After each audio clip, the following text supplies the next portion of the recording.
Yes, ma'am. Yes, Renée Ricco, citizen journalist from Rochester, New York. Okay. As people of faith, what do all of you suggest we do to ensure November and elections beyond are fair and free? Okay. Well, how do we ensure we have elections beyond that are fair and free? I'm gonna kind of let us all talk. I'm gonna start with Cash. Thank you. Thank you. Thanks so much. So yeah, I'm the national security law enforcement guy. I'm not really the election guy, but what I can tell you is that from Russiagate on through January 6th and now the raid of President Trump's home, I think it's been the biggest civics education in modern American history, and that's a good thing because people have realized that the federal government cannot and should never dictate how our elections have run. But what is important is that statewide offices, state secretaries of state, state attorney generals, these are the people that need to be elected who believe in our values of a free and fair election. And that's the biggest message that I've seen across this country finally get out. You cannot look to Washington to fix our federal election system. It is not up to them by law. It is up to our states. And I hope you guys carry that message throughout wherever you are and put the right people in local and state offices. That's how you get free and fair elections. Yep, and I'll just add that states' sovereign rights, especially when it comes to our elections, is paramount. And that is actually what drives the legalities, the constitutionalities for our election system. I mean, if we don't have free and fair elections in this country, nobody, and a lot of Americans don't trust it. They just don't, you know, you keep seeing these polls, and some of the better polling organizations, you know, Rasmussen is one of them.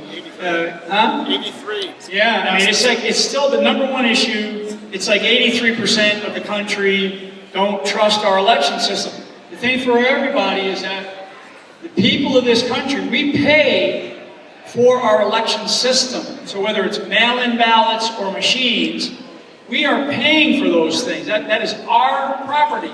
It's handled by the government and government components of our counties and states, but we actually own it. It's a taxpayer-funded program. So for anybody to say, you can't look here, nothing to see here, and they're hiding it, that's why it's 83% people don't trust our election system. So, I mean, we're going to have to have fundamental reform, but as Cash says, it's going to have to be by the states.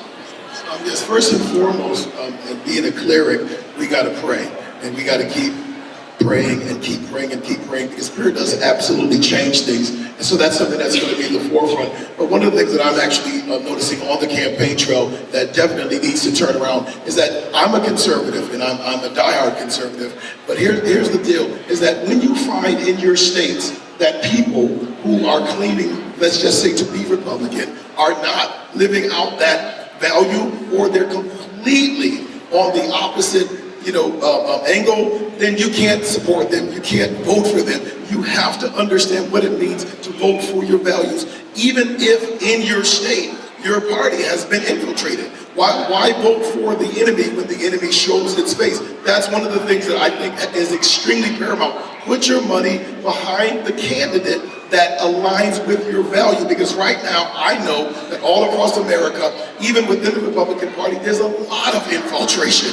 There's a lot. I've heard people that are extreme far left Democrats saying, well, I'm going to run as a Republican. It's happening all over. So be aware of that, and don't be so locked into the R. Be locked into what your value is and what somebody's willing to put on the line for you and your family. That's something that's going to be really, really big and pivotal in this upcoming election. And always keep God first.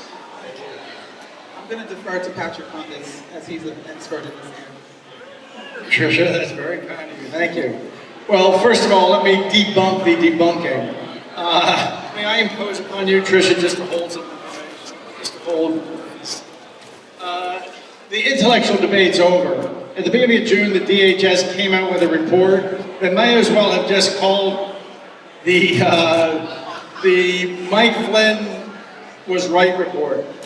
It's a report that says these machines are total junk. There's 9 major security vulnerabilities, and it's charitable to call them vulnerabilities. These are gaping holes that are unfixable, which the DHS has admitted because there's no patch. Usually when they find software flaws, they identify, there's no way to patch this. It's bad to the bone. So the intellectual fight's over. And they no longer say the most secure election in history. They're now saying The election we told you was the most secure election in history was run on equipment that we now acknowledge has 9 massive flaws in it. And all we will say is, while these vulnerabilities present risks that should be mitigated as soon as possible, the DHS has no evidence that these vulnerabilities have been exploited in any elections. Well, that's a long way from where they were 18 months ago. So that says it can happen, and the one place that in America the citizens got to examine an election database was in Mesa County, Colorado, thanks to a hero named Tina Peters. Thank you. Named Tina Peters, the Mesa County reporter whose mission was to safeguard the county data, and it is entitled to make a backup of it. Made a backup of it. If you don't know the story, she made a backup of the data because she suspected it was going to be a big cover-up. She made the backup, and she had the backup. The state came in and they came in and did a trusted bill, which turned out to be they overwrote the whole thing. Massive federal crime. In fact, I happened to be close friends with the guy in the room who was the cyber guy. He called me in the middle of it. He's a very cool cat, but he called me in the middle, put him on FaceTime. He just pretended to be working. He's like, I've never seen anything like this. These people are committing 100,000 federal felonies right behind them. When you take those images and you compare what they installed with what was there, what you learn is our worst fears have been confirmed. It was called Mesa County Forensic Report number 3. It not only shows they did a complete smash down of the evidence, which is a massive federal felony, it's the original, the before image, so to speak, when some professors, emeritus of computer science, decoded it. They discovered that 3 days into the counting of the November 2020 election, 3 days into the counting, there was some cloaked script woke up and created a new illegal database and moved 30,000 votes around and did this and that, covered its tracks. I mean, the worst thing you could possibly imagine has been proven to exist. In the one place we citizens got to examine. I didn't know it was going to be such a crime against humanity for citizens to ask to examine our election systems. But for some reason it is. It's kind of funny, I'll tell you what quick. So the intellectual debate's over. I've lived in communist countries, I've never seen the cover up like I've seen in the last 18 months. I can't run through all of them, but just to give you an example, in September 27 of last year, Doug Logan, the Maricopa County preliminary report, interim report, what it actually says is there, out of 2.1 million ballots, there's 700,000 that don't have a proper pedigree. And of them, 300 to 400,000 look fake as hell. Like there's almost no possible explanation for them. But if we count all of that, Biden still wins by 10,000. Of which what the press tells the American people is, well, the Maricopa audit shows that Biden still won by 10,000. That is just such a... Anyway, so since then, believe me, so much has been discovered. We really have essentially all the pieces together. There is no intellectual debate anymore. Our elections are junk. However, in answer to your question, ma'am, it's beatable. It's not hopeless. I'm reminded of those, I used to be a defensive tackle, so I think those terms when you sack the quarterback, and one guy hits low, and one guy, your colleague hits high, and you see that quarterback spin, flip. That's what we need. We just did it in Arizona. Well, we did it last year in Virginia. We got behind election integrity. And election integrity turns out that, citizens just haven't been showing up. This is supposed to be our systems. 30% of the precincts had observers in Virginia in the past. We took it to 95%, working with Bishop Leon Benjamin, who I hope would be here. Now we've supersized that. Operation Eagle's Wings, taking it to 10 states. It is pure civics 101.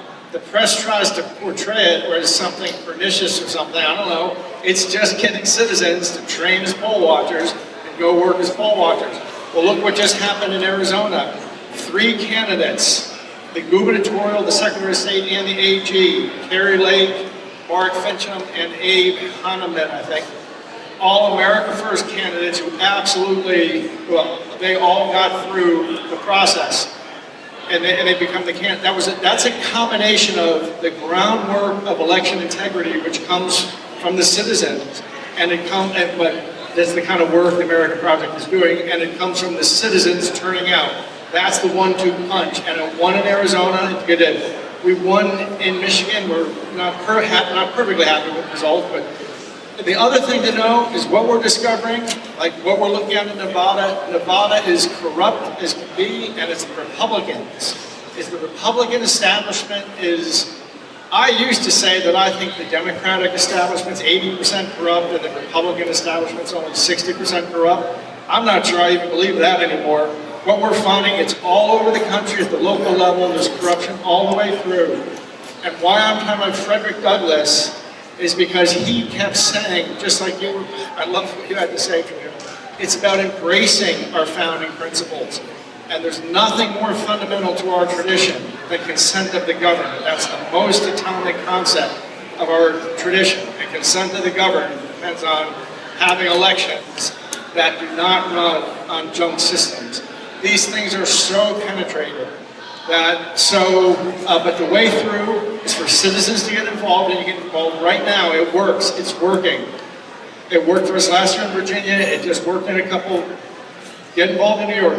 Here's how you do it. There are ways you can, in every state, there are ways you can get involved with your voter registration. There are different such, where you can help clean the voter registration rolls. We've learned that to stuff the ballot box, they first have to stuff the voter registration rolls. So you can work right now and help with perfectly legal, peaceful, civic-minded citizen ways of getting involved in each state. And there's a particularly good one I hear in New York. The name escapes me. Would you happen to know, sir? Citizens The got name of it. the New York got it. Citizens New York got it. What is it? Citizens New York got it. New York got Citizens it. New York audit to clean up the voter rolls, and then on election day, and it takes about 4 hours of training, and you can get the training through America Project or dozens of places.